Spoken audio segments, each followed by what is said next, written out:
ranking all the wall weapons in Black Ops 3 Part 4. I'm going to have a couple hot takes in this one, a few ratings that'll make a few people angry. So let me know what you think about my ratings in the comments, and let me know how you feel. And don't forget to stay tuned till the end, because the last weapon that I rank is the most controversial. So let's get right into it with the Pharaoh. I really don't like the Pharaoh. I really don't like the Pharaoh. It has a very high rate of fire, but the bullets do almost no damage. You start with 40 rounds in the magazine and 160 in reserve. And while that's not terrible, it's certainly not great. And as soon as you get into later rounds, it takes almost a full magazine to kill a zombie. About the only thing the Pharaoh is good for is point farming, but even for that purpose, I would rather have an RK5 or an LK9. Due to the poor performance of the Pharaoh, we have to give it a 1 star out of 5. The VMP.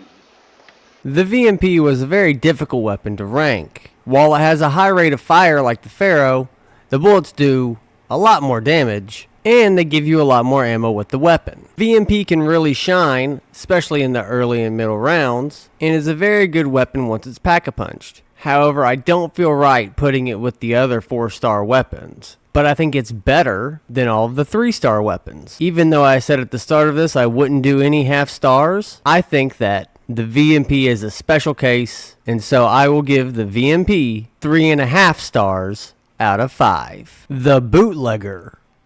Now I'm sure I'm going to get a lot of disagreement here, but after spending a lot of time playing with the Bootlegger, and all of the other weapons in Black Ops 3, I find the Bootlegger to be subpar. It's not a bad gun, it's just not a gun that's worth 2,000 points. Now if this gun was a few less points, maybe it'd be a little bit higher. I just can't justify spending 2,000 points when an HVK is only 1,600 points on the same map.